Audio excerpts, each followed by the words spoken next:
Get your hands where I can see them. The shout cracked through the fluorescent air of the supermarket, slicing straight into Marcus Hale's concentration. For a moment, everything froze. The woman he'd been tailing, the crowd near the produce section, even the low hum of shopping carts. The man barking orders was Officer Derek Lawson, his hand already hovering near his holster, eyes burning with suspicion, and the target, Lila Moreno, the money launderer Marcus had tracked for 9 long months, glanced up just long enough to recognize the chaos she needed. Then, like smoke, she vanished through the exit doors. Before we go into this story, take a second, tell me where you're watching from, subscribe to the channel, and hit that like button, because what happens next is one of those moments that changes everything. Marcus didn't move at first. He'd seen this before. The disbelief in a white officer's eyes when confronted with a black man in plain clothes, calm but commanding. He raised his hands slowly, keeping his voice measured. "Agent Marcus Hale, FBI," he said, pulling his badge from his pocket with deliberate care. "I'm on an operation. You're compromising it." Derek's jaw tightened, his fingers brushing the metal of his gun. "You expect me to believe that? In a hoodie and sneakers? Don't move, or I'll put you down right here, around them." Shoppers began pulling out their phones. One voice whispered, "Is he really FBI?" Another, more cynical, muttered, "Yeah, right. That's what they all say." The tension thickened with every passing second. Marcus's earpiece buzzed faintly. Elena Vargas, his partner, was listening from the surveillance van outside. Her voice was calm but urgent. "Marcus, stand down. Don't escalate. I'm coming in." He wanted to shout back that he wasn't the one escalating, but he bit his tongue. Years of restraint had taught him that sometimes silence was the only shield. Derek's face was a mixture of authority and insecurity, the kind that came from too many years of chasing small-time criminals and never being tested on something bigger. He'd just argued with his wife over the phone, her voice still echoing in his head. "You're never home. Derek, maybe if you stopped pretending to be a hero." He was on edge, and Marcus, to him, looked like trouble wrapped in confidence. "Sir," Marcus said evenly, "you are interfering in an active federal operation. Step back and call your captain before you make this worse." Derek's laugh was harsh and defensive. "Don't tell me how to do my job." He gestured toward the floor with his weapon. "Down. Now." Marcus's pulse thudded, not from fear, but from the sick familiarity of it all. Years ago, before he joined the Bureau, he'd worn a badge of his own, city police, uniform pressed, boots polished. Back then, he'd watched his own partner, a man named Collins, drag a young black boy from a park bench simply for sitting in the wrong neighborhood. Marcus had tried to speak up. The department called it insubordination. He remembered the captain's words clearly. "Sometimes you just follow orders. Hale, don't make it about race." That day, he decided he'd work where orders couldn't bury the truth.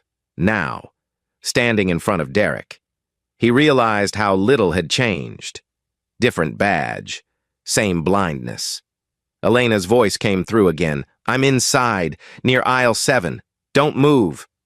Marcus caught her reflection in a convex mirror at the end of the aisle. Steady, sharp, determined. Derek hadn't seen her yet. "Last warning." Derek barked. "Down on the ground!" Marcus didn't move. His voice dropped to something quieter, deeper. "Officer, if you do this, you'll regret it for the rest of your career." Derek's nostrils flared. "Is that a threat?" "No," Marcus said, eyes calm. "That's a fact." The moment stretched tight as wire. Then, a ripple of commotion. Elena stepped forward, badge in hand, tone sharp but composed. "FBI, lower your weapon. Officer, he's with me." Derek's face twitched, confusion breaking through his anger. "You've got to be kidding." But his gun wavered, then lowered slightly. The damage, however, was already done. By the time Derek realized his mistake, Lila Moreno's black sedan was rolling out of the parking lot unnoticed. She'd been waiting for the distraction, and now she had it, inside the car. She smirked to herself, scrolling through a burner phone. "Tell Navarro we're clean," she texted. "The cops just saved us 9 months of surveillance. Back inside." Elena confronted Derek. "You just blew a federal case," she said, her tone low but cutting. "Do you even understand what you've done?" Derek tried to defend himself, his words tumbling. He looked suspicious. "He looked like what?" Marcus snapped, for the first time. The anger broke through his restraint. "Like someone who didn't belong? Someone who didn't fit your idea of what law enforcement looks like?" The silence that followed was deafening. Customers still recording, whispers spreading. The scene was already being stitched together by dozens of lenses. In less than an hour, that footage would be on social media, and by morning, it would be everywhere. Elena pulled Marcus aside, her expression a mix of concern and exhaustion. "We'll regroup," she said softly. "We'll find her. But right now, we need to get out before this turns into a circus." Marcus nodded, but inside, something heavier settled in his chest, not anger, not even frustration, but a weary sadness that this, after all his years in the bureau, was still his reality. As they left the store, Derek stood near the registers, his mind spinning. He'd never seen an FBI badge that close before, never felt so small under the weight of his own assumptions. He caught sight of a teenage boy watching him, shaking his head. The look wasn't angry, it was disappointed. Somehow, that stung more than anything. Outside, the Houston dusk glowed faintly orange against the skyline. Marcus leaned on the hood of the bureau car, closing his eyes for a moment. His earpiece crackled again. Carla Bennett, his supervisor, sharp as ever. "Hail, report." He straightened his shoulders. "Operation compromised. Target escaped. Cause, local interference." There was a pause on the line. "Local interference?" she repeated. "You mean police?" "Yes, ma'am," he said quietly. Inside the car, Elena drove in silence. Marcus stared out the window, watching neon lights blur past. "You handled that better than most would have," she finally said. He didn't respond right away. "Elena," he murmured, "you ever get tired of having to prove you belong? Every single day?" She looked at him, her voice soft. "Every day. In another part of the city." Lila Moreno parked her car behind a warehouse, her hands trembling as she deleted the app on her phone. She wasn't evil, just desperate. The money, the promises, the lies she'd told herself. All of it felt like quicksand now. She thought of her son, asleep somewhere safe with her sister, and whispered, "Just a little longer," and miles away. Officer Derek Lawson sat alone in his cruiser, lights off, hands gripping the wheel. The voice of his captain rang in his ear from the dispatch radio. "Lawson. What the hell happened out there?" He didn't answer, because for the first time, he wasn't sure. That night. The first video went online. Title, "White Cop Confronts Black FBI Agent." You won't believe what happens next. Within hours. Houston was buzzing. Within days. The world would be watching, and for everyone involved. Marcus, Derek, Lila. There was no turning back. The video spread faster than anyone could contain it. By morning, #Houston Supermarket trended across every platform. People weren't just watching. They were angry, debating, demanding answers. Some defended Derek Lawson, saying he was just doing his job. Others saw what Marcus Hale had lived with for years, a black man forced to justify his existence even while protecting the country. But for Marcus, the noise outside didn't matter yet. He was focused on the one thing that did. Lila Moreno was gone, and every second she stayed free. Another part of his 9-month operation crumbled. inside the FBI field office. Marcus stood in front of a large monitor as footage replayed in slow motion. Derek's gun, the crowd's cell phones, the look of disbelief on Marcus's face, all captured in perfect clarity. Carla Bennett, their supervisor, watched with folded arms. 9 months of surveillance, hundreds of hours of undercover work. Gone in 2 minutes, she said sharply. Marcus didn't defend himself. He didn't need to. She turned to Elena Vargas. Agent Vargas, any visual on the suspect? Elena shook her head. She exited through the south door. Security footage shows her heading toward the parking lot. There's a partial license plate, but she switched vehicles less than 10 minutes later. Carla's jaw tightened. Then we start over. Find out who tipped her off. At the same time, in another corner of Houston, Officer Derek Lawson sat at his precinct desk, staring at the suspension notice glowing on his screen. Captain Victor Reyes stood behind him, arms crossed. "You realize what this looks like?" Reyes said, voice steady but cold. "You stopped an FBI agent mid-operation, on camera, during a federal case.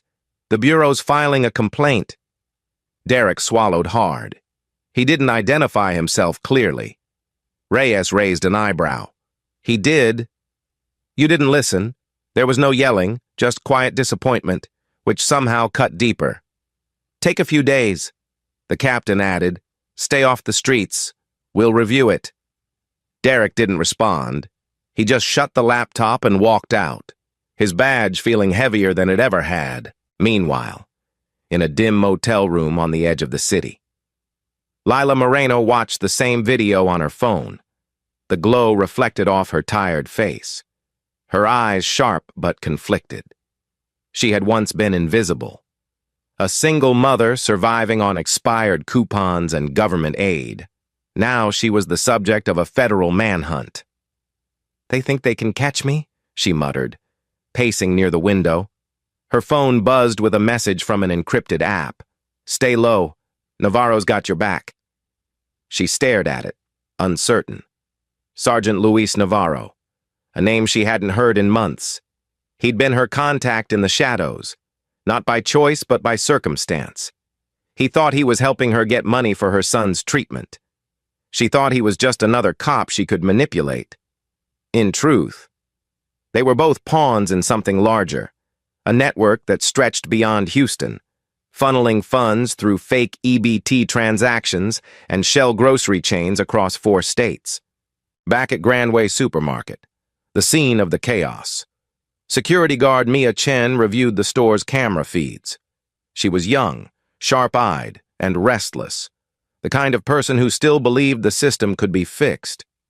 "Agent Vargas," she said when Elena arrived. "I think you need to see this." She zoomed in on one frame.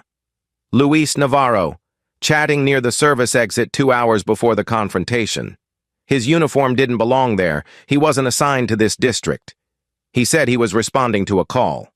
Mia added, "But there was no call logged." Elena's brows furrowed. "Send that to me." Mia hesitated. "If he's involved, this could get me in trouble." Elena placed a reassuring hand on her shoulder. "You did the right thing." As the evidence formed a new web, Marcus was still trying to calm the storm. Outside the Bureau building, reporters waited like vultures. He kept his head down, walking fast, ignoring the cameras. One journalist shouted, "Agent Hale, how does it feel to be profiled while on duty?" He didn't answer. The last thing he wanted was to turn this into a spectacle about race when it was supposed to be about justice. But the truth followed him like a shadow. He couldn't ignore it forever. That evening, Marcus and Elena met in a small conference room. She placed her tablet on the table, showing the footage Mia had sent. Luis Navarro. He was there.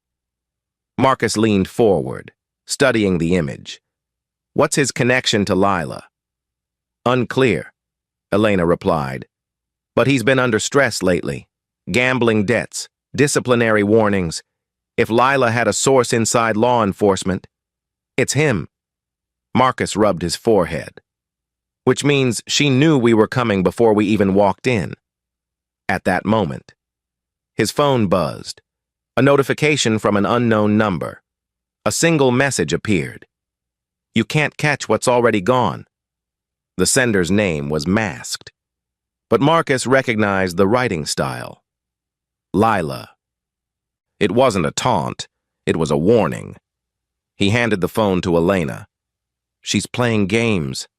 Elena frowned. Or she's scared. Across town.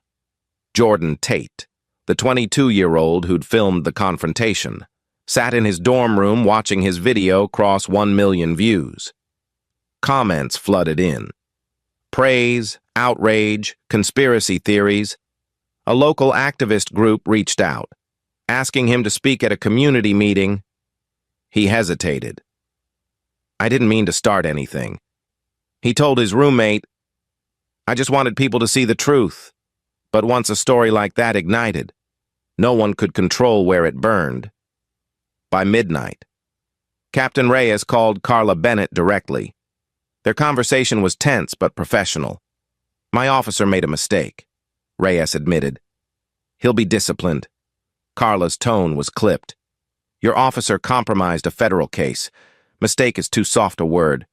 He's not a bad cop. Reyes insisted. Just a human one. There was silence on the line before Carla replied. Then maybe it's time humanity learned restraint. At 2 a.m., Lila parked outside a truck stop off Highway 90. She changed cars again, an old sedan with stolen plates, and ordered black coffee from a vending machine. She stared at her reflection in the glass window, exhaustion seeping through. Her son's voice echoed in her mind. Mom, when will this be over? Soon. Baby, she whispered. Soon. But deep down, she knew there was no going back. By dawn. The Bureau had traced one of her burner phones to a warehouse outside Houston. But when agents arrived, it was empty. Only a half-burned ledger remained, listing transactions across Texas, Louisiana, and Alabama, the skeleton of something much bigger than Lila alone. Meanwhile, Derek couldn't sleep. His wife had stopped answering his calls. He sat on the couch, replaying the video again and again, each time hoping to see something different. But there it was, his face twisted in anger, his voice echoing commands he no longer believed in. You expect me to believe that? He muttered to himself. The same words he'd shouted at Marcus. Only now. They sounded hollow. The next morning, Elena met Marcus at the Bureau garage. Navarro's agreed to talk. She said, but he's spooked. Marcus adjusted his holster, exhaustion visible in his eyes. Good. Maybe fear will get us somewhere. But before they could leave, another alert came through. Lila had messaged again. This time. It wasn't a threat. It was a video clip, footage of Marcus standing in the supermarket, hands raised, surrounded by strangers' stares. Her voice played over it, calm but chilling.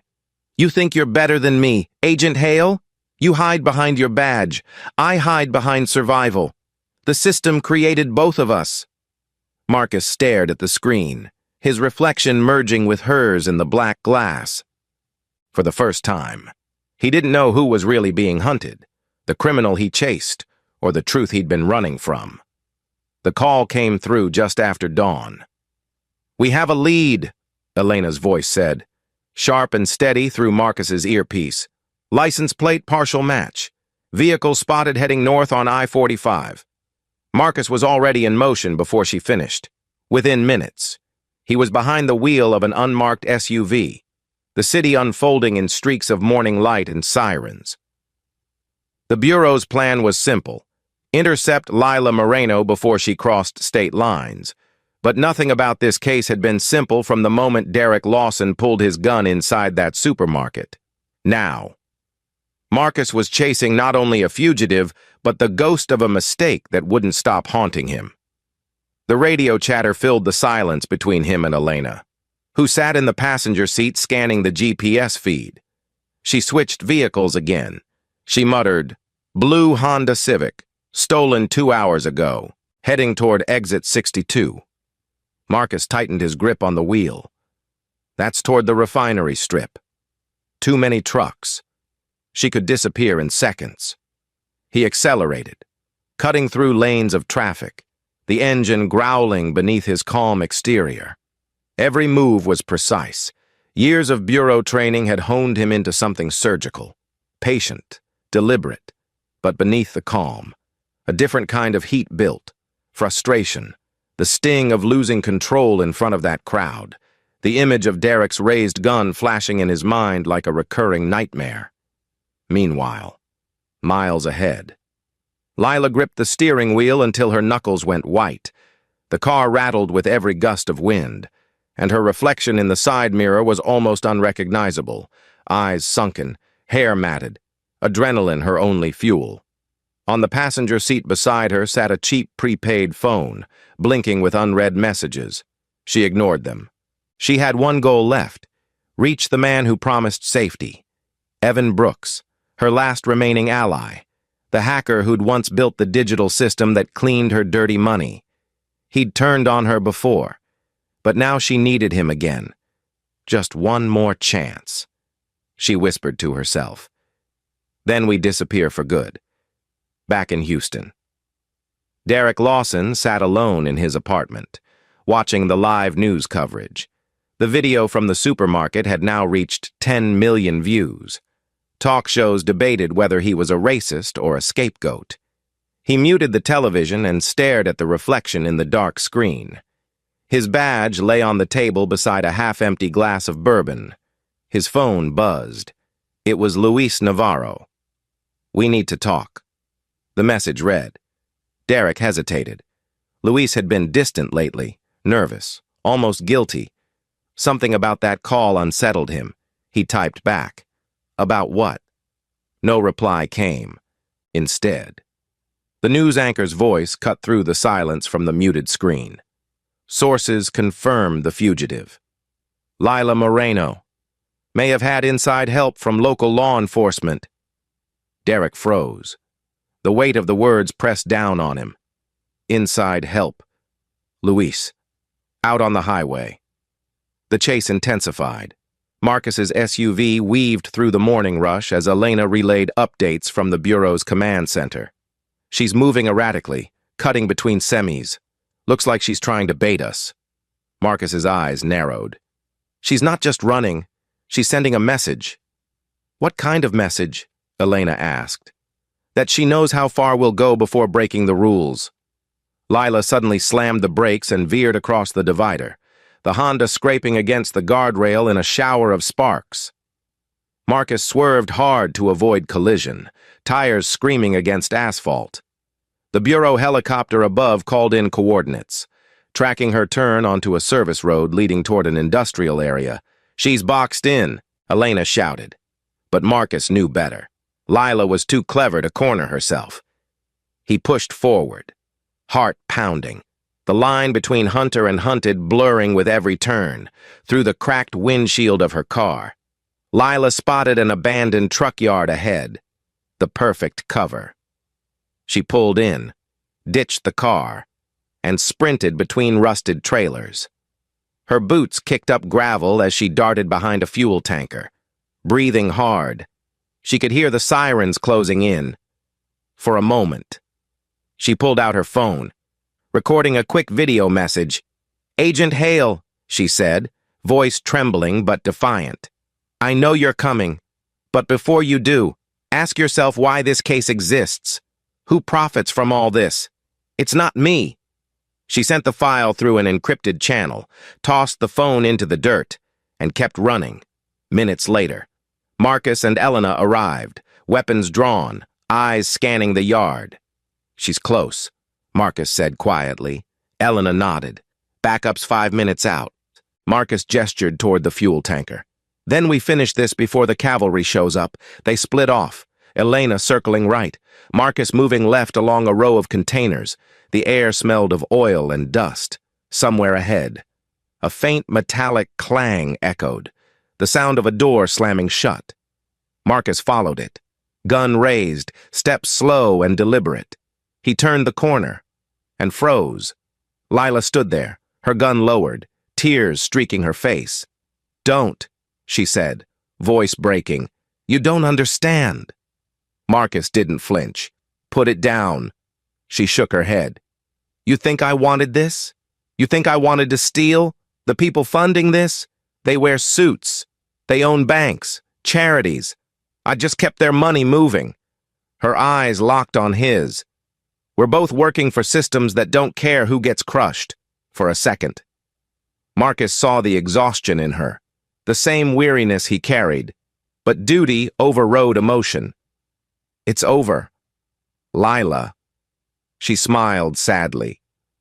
"You still believe that?" And before he could respond, she fired a single shot. Not at him, but at a propane tank nearby. The explosion tore through the air, a blinding flash of fire and debris. Marcus dove for cover as heat scorched the side of his face.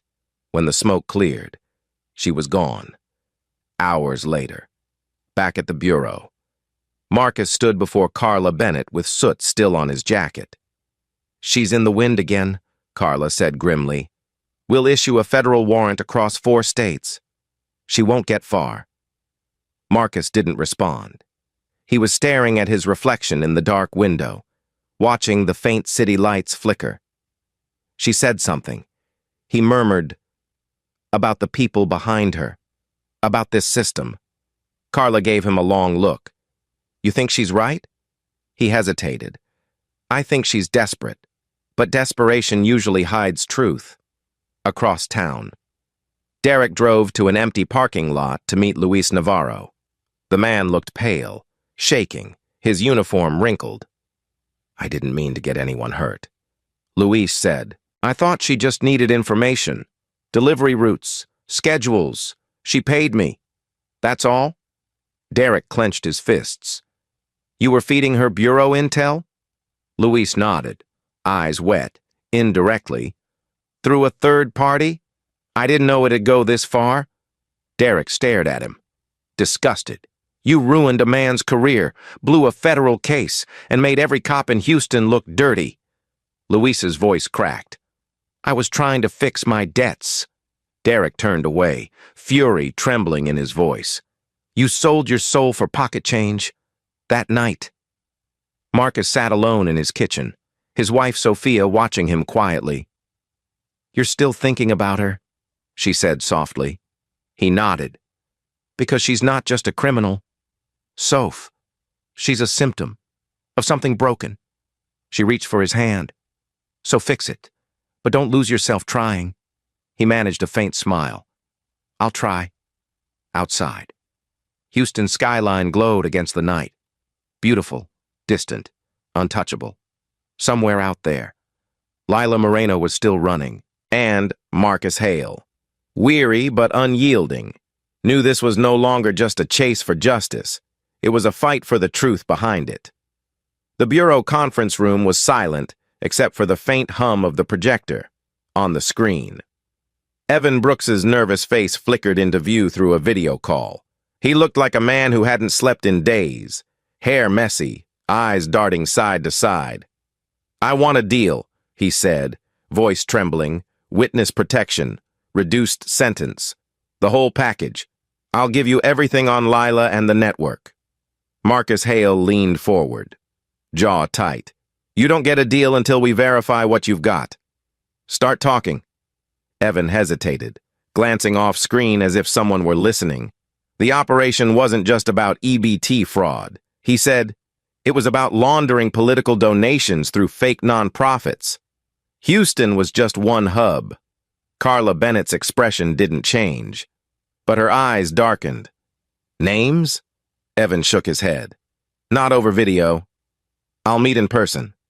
Tonight." The call ended abruptly, leaving the room thick with unease. Carla turned to Marcus and Elena. "Set it up. discreetly, and this time, no local interference. Meanwhile, in a small interrogation room across town, Sergeant Luis Navarro sat hunched over a table, hands clasped so tightly his knuckles blanched. Captain Victor Reyes stood across from him, arms crossed. "You've got one chance to explain," Reyes said. Luis's voice cracked. It wasn't supposed to go this far. She said it was just data, shipment times, security schedules. I didn't know she was moving money through our department's systems. Reyes slammed a hand on the table. "You compromised a federal operation? You realize what that means?" Luis nodded weakly. "She paid for my son's surgery," he whispered. The room fell silent. Reyes exhaled slowly. "Get yourself a lawyer." "Luis, because you're not wearing that badge again." The news of Navarro's confession spread quietly through the department. But Derek Lawson heard it like thunder. Sitting in his car outside the precinct, he scrolled through messages from fellow officers, fragments of gossip and blame. "Navarro's done. Reyes is furious. FBI's crawling all over us." Derek's hands shook on the steering wheel. He'd known Luis for 10 years, shared beers after shifts, trusted him like a brother. Now, that same man was the reason his name was being dragged through every headline. He slammed the steering wheel, the sound echoing through the empty parking lot. For the first time, the anger wasn't toward Marcus or the Bureau. It was toward himself, for not seeing it sooner. That evening, at a local community hall in South Houston, Reverend Isaac Moore stood before a crowd of citizens gathered under the glow of camera lights. The viral video of the supermarket confrontation had ignited something larger than anyone expected. "This isn't just about one officer," the Reverend said, his deep voice filling the room. "It's about a system that teaches fear before it teaches understanding. We demand accountability, not just apologies." The crowd erupted in applause, chants echoing through the hall. "Justice for Hale! Reform the force!" Among the attendees was Jordan Tate, the young man who had filmed the original video.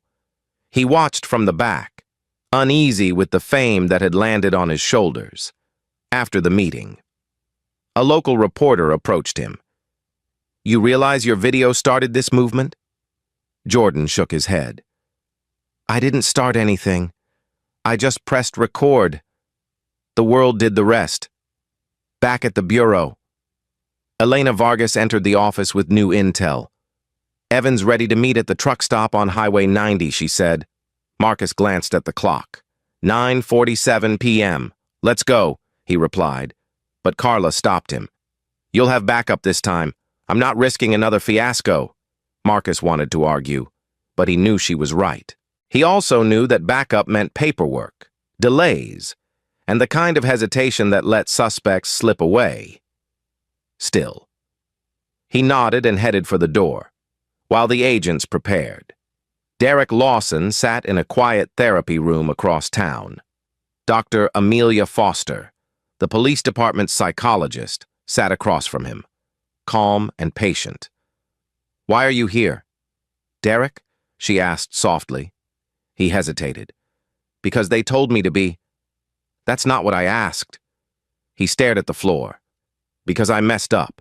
Because I can't stop seeing that man's face, the look he gave me when I drew my weapon. I thought he was lying. I thought I was protecting people." Dr. Foster leaned forward. "And now?" Derek swallowed hard. "Now I realize I was protecting an image of what I thought a cop was supposed to be," my father used to say. "Don't hesitate. Don't trust anyone who doesn't look like you." I carried that voice into every stop, every call, and it nearly destroyed someone else's life. The room stayed silent as he wiped his eyes. "So why are you really here?" "Derek?" she asked again. "Because," he whispered, "I don't want to be that man anymore." Back on Highway 90, Marcus and Elena parked near the truck stop where Evan had agreed to meet. The night air was thick, the smell of diesel lingering, Trucks idled in the distance, their lights flickering like restless eyes. "We'll keep it quiet," Elena said, adjusting her earpiece. If he's telling the truth, this could expose the whole network. Marcus scanned the lot, or it could be a setup. They approached slowly, spotting Evan sitting at a booth inside the small diner, hands wrapped around a cup of coffee. He looked terrified. "You came alone?" Marcus asked, sliding into the seat across from him. "Of course not," Evan said, eyes darting to the window. "They're watching." "Who?" Elena pressed. "The people you think are after Lila. She's not running from the Bureau, she's running from them." Before he could say more, a sharp pop echoed outside, the sound of a gunshot. Glass shattered. People screamed, and Evan slumped forward onto the table. Marcus drew his weapon, shouting, "Down!" As Elena dragged him to cover, a dark SUV peeled out of the parking lot, tires screeching. Marcus sprinted outside, firing 2 shots at the fleeing vehicle, but it vanished into the highway darkness. He rushed back to Evan, who lay motionless, blood pooling beneath him. "He's gone," Elena whispered. Marcus clenched his fists. They silenced him. Later that night, the Bureau traced the SUV to a shell company connected to one of Lila's supposed charities, a front tied to offshore accounts. "This goes way beyond her," Carla said, staring at the evidence board filled with photos and red string. "She's not just a suspect anymore. She's a liability to whoever's really pulling the strings." The next morning, the media exploded again. Federal witness killed. During FBI meeting, protests outside the police headquarters doubled in size. Reverend Moore spoke live on television, his words calm but searing. "If justice can be silenced that easily, then none of us are safe. At home." Derek watched the broadcast with a heavy heart. His phone buzzed, a message from Luis Navarro, sent before his arrest. "Tell Hale I'm sorry. She used us both." Derek stared at it for a long time, the words sinking in like stones. He looked out the window toward the morning sky, uncertain if redemption was still possible for him. At the Bureau, Marcus stood in the hallway, leaning against the wall outside the briefing room. Elena approached quietly. "You okay?" she asked. He exhaled slowly. "No, but I can't stop now." She nodded. "Then we finish it. Behind them. On a monitor in the command center. New footage surfaced, leaked from an unknown source. It showed Lila Moreno in a dim motel room, speaking directly to the camera. Her eyes were tired but steady. "You think I'm the problem?" she said. "You haven't even met the people funding me." Then she smiled faintly. "You will." Marcus watched the clip, his expression unreadable. Somewhere deep inside, he understood. The cracks in the system weren't just lines of corruption. They were fractures running straight through the people trying to fix it. And soon, those cracks were going to break wide open. The neon sign of the Starlight Motel flickered weakly against the Texas night. Half the letters dead, casting the parking lot in an uneasy red glow. Room number 7. That was where Lila Moreno had holed up. The Bureau had been tracing her burner phones for days, and now, every signal, every transaction, every lead pointed here. Marcus Hale stood outside, armored vest on, earpiece humming with chatter from the command team. Elena Vargas adjusted her weapon beside him, her eyes focused, calm under pressure. "We go quiet," she said softly. "No SWAT lights, no shouting. She's cornered, and a cornered woman doesn't think. She reacts." Marcus nodded, his voice low. "We take her alive. Whatever she knows, it's bigger than this case." Inside room 7, Lila sat on the edge of the bed, the glow from her laptop flickering across her tired face. She was trembling, but her mind was sharp. The television played muted news footage of protests sweeping Houston, people holding signs, chanting for police reform. her name floating like a ghost in the captions below. On the table lay a pistol, a burner phone, and a folded photograph of her son. She stared at it for a long time, whispering to herself, "Just one more day. Baby, I promise." Then, she picked up the phone and dialed a number she'd sworn never to call. Marcus Hales. When his phone vibrated, Marcus froze. Unknown number. He murmured. Elena's gaze snapped toward him. "Don't answer." But he already had. "Agent Hale," he said, his tone steady. On the other end. Lila's voice trembled between fear and resolve. "You're outside, aren't you?" "Lila," he said. "It's over. Don't make this worse." She laughed bitterly. "Worse? You think this started with me? You think it ends with an arrest? You have no idea what you're fighting? Then tell me," he urged. "Tell me before someone else gets hurt." There was a pause, heavy and loaded. "Come in alone," she said. "No agents, no backup, or I disappear again." Elena shook her head furiously when Marcus relayed the demand. "You go in there alone. She'll kill you or herself. Maybe both." Marcus met her eyes. "We've lost too many chances because we treated her like prey.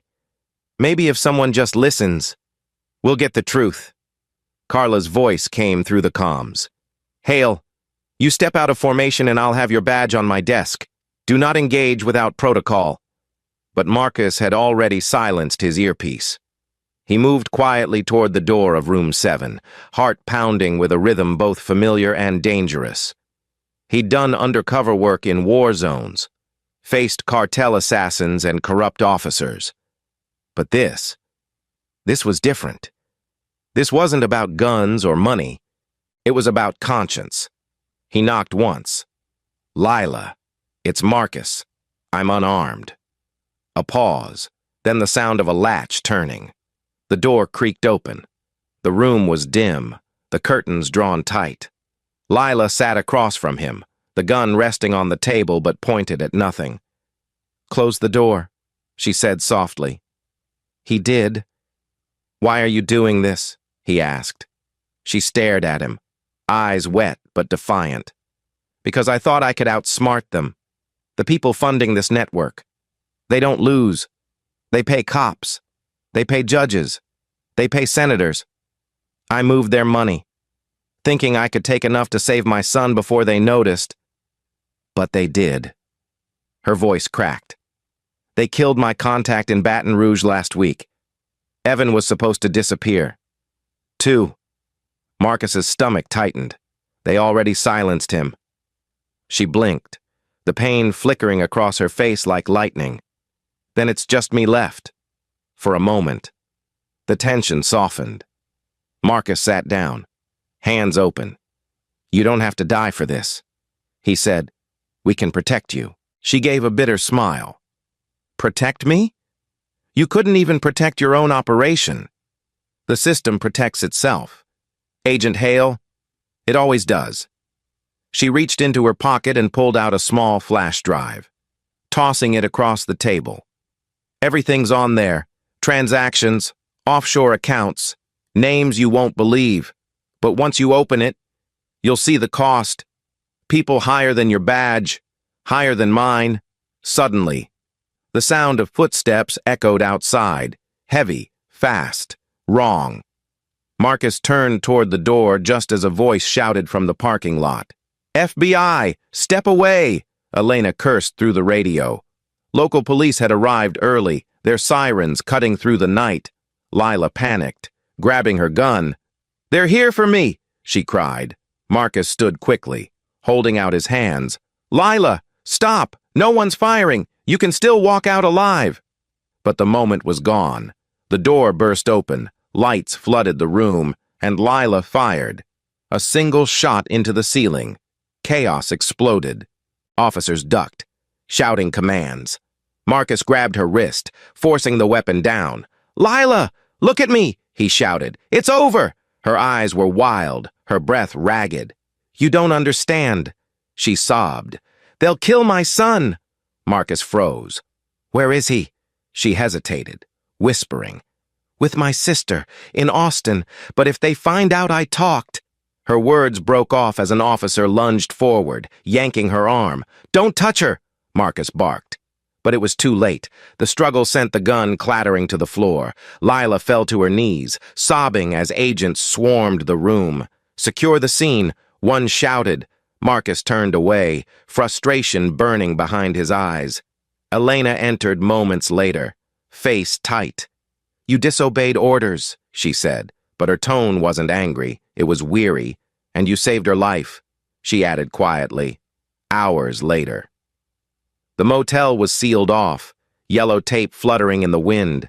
Lila sat in the back of an FBI van, handcuffed but silent. She stared blankly at the flash drive Marcus now held in his palm. "You'll use it, won't you?" she asked quietly through the open door. Marcus met her gaze. "We'll expose them. That's a promise." She nodded faintly, then leaned back against the seat, eyes closing as if surrender was the only peace left.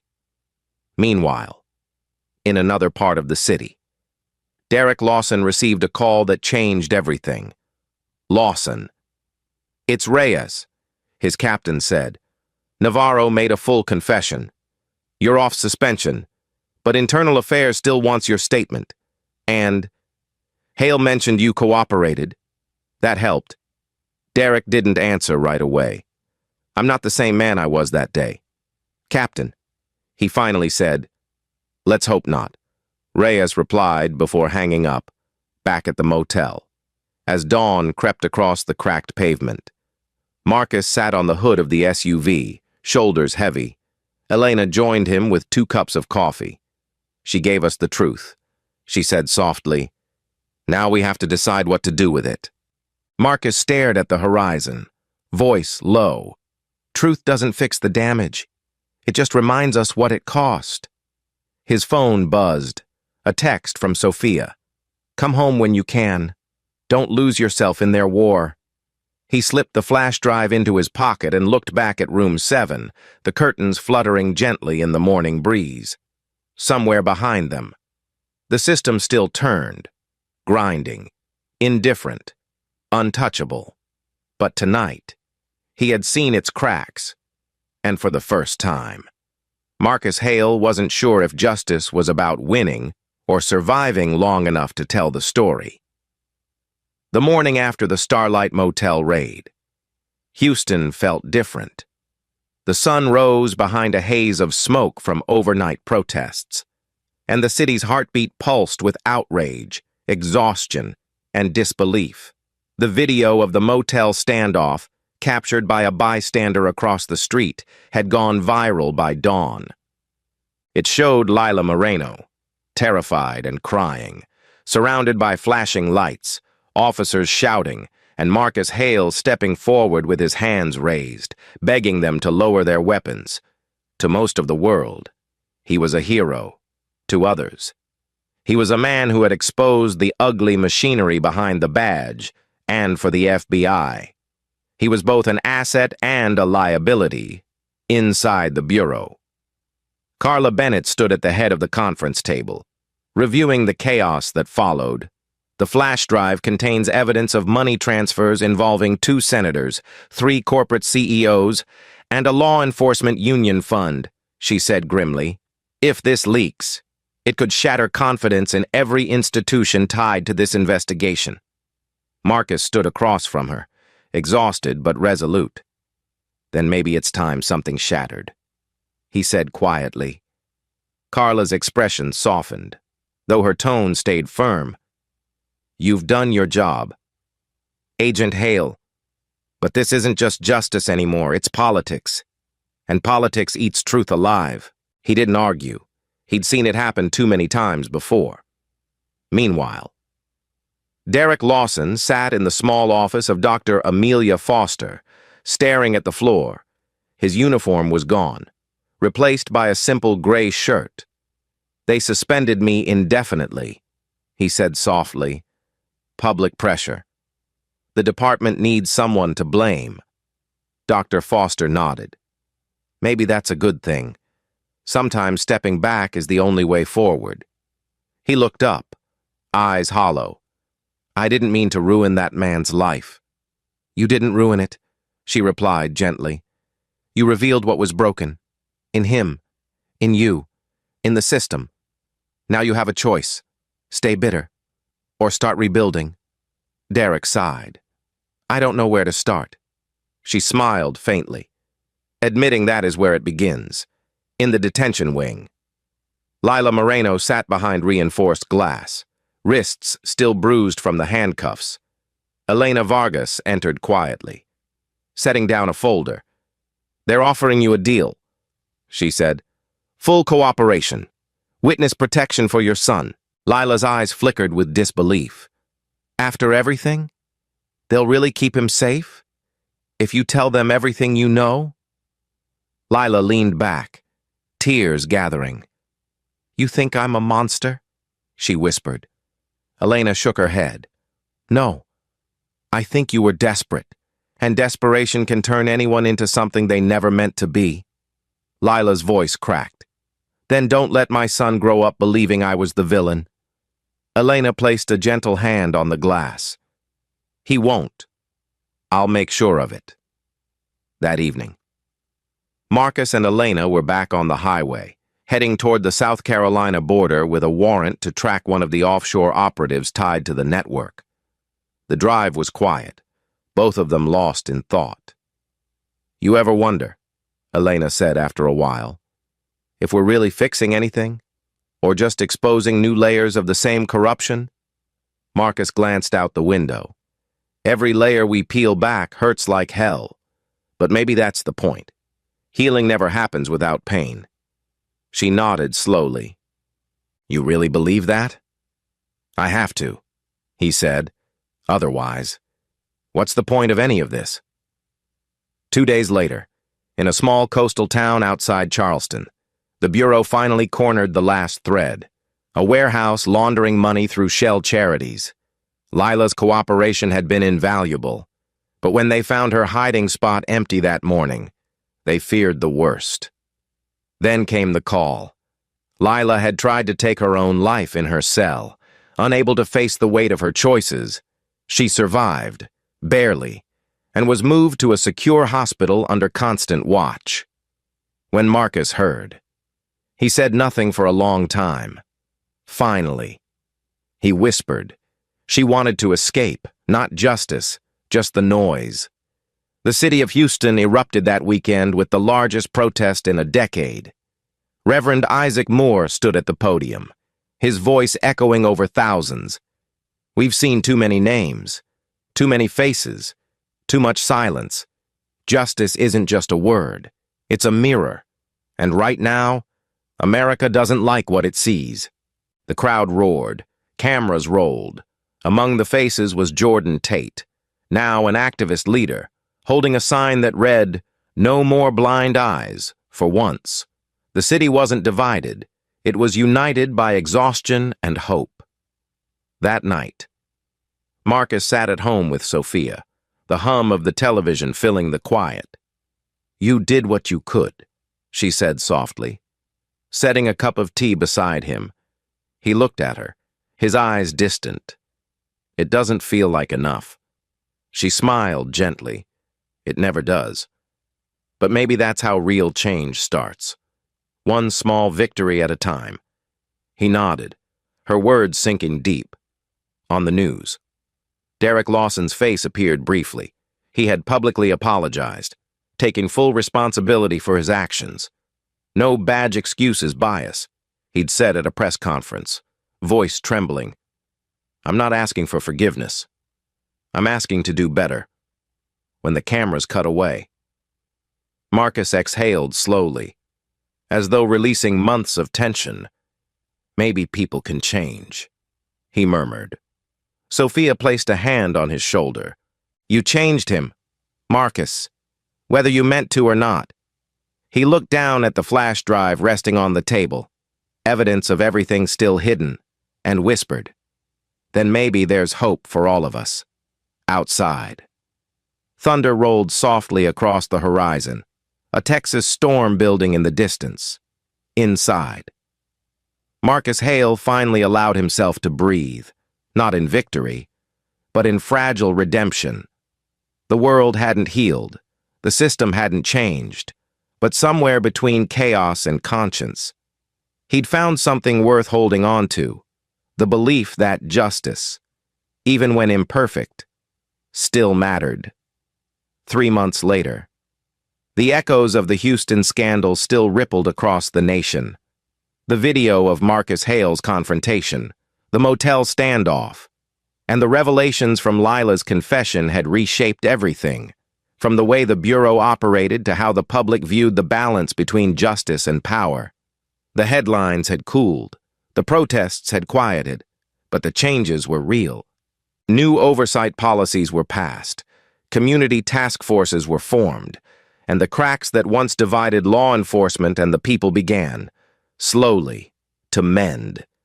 Yet for those who had lived through the storm, peace came not with applause, but with reflection. Lila Moreno was sentenced in federal court under a plea agreement that ensured her son's safety when she stood before the judge. She didn't plead for mercy. "I've done wrong," she said simply, her voice calm but resolute. "But I wasn't born a criminal. I was made one by a system that looked away until I broke." Her statement spread across the media within hours, sparking both outrage and empathy. Some called her manipulative.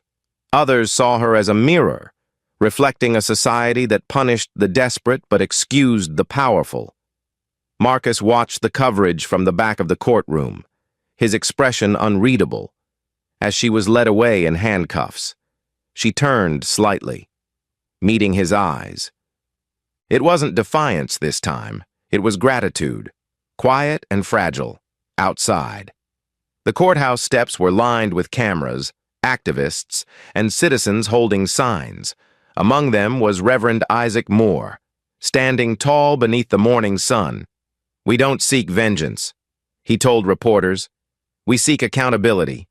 Justice must be more than a verdict. It must be a promise." His voice, calm yet unwavering, carried through the crowd. It reminded Marcus why he had joined law enforcement in the first place, not for power, not for control, but to restore that promise. Meanwhile, Derek Lawson had started a new chapter of his own. No longer wearing the uniform, he worked as a night security guard at a downtown library. The badge was gone, the authority stripped. But for the first time in years, he felt free of the weight of ego. Every night, as the halls emptied, he would walk past a bulletin board covered in newspaper clippings, many of them about the case that had ended his career.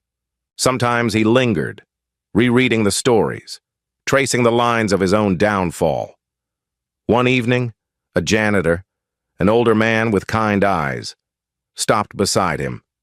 "That you in the picture?" he asked. Derek nodded. "Used to be." The man smiled gently. "Used to be means you learned something. Some folks never do." Derek returned the smile faintly. "Yeah," he said quietly. "I guess I did." At the FBI field office, Elena Vargas flipped through the latest report on the dismantled laundering network. 3 major arrests in 2 months, she said, handing the file to Marcus. "Looks like we finally closed the book." He nodded but didn't smile. "We closed a book," he corrected. "Not the book." She sighed. "Understanding. You still think there's more?" He glanced out the window toward the city below. "There's always more. Corruption doesn't die. It just changes clothes." She leaned against the desk, studying him. "You ever get tired of fighting ghosts?" He turned to her, eyes steady. "Every day. But stopping isn't an option." Later that week, Marcus attended a community forum organized by Reverend Moore, a gathering of police officers, activists, and citizens to discuss reform. The auditorium was filled, yet the atmosphere was calm, almost hopeful. When Marcus stepped up to the microphone, the room fell silent. "I've worn 2 uniforms in my life," he began. One as a police officer, one as an FBI agent. Both taught me how easy it is to lose sight of the people we're supposed to protect. Justice isn't about who has power.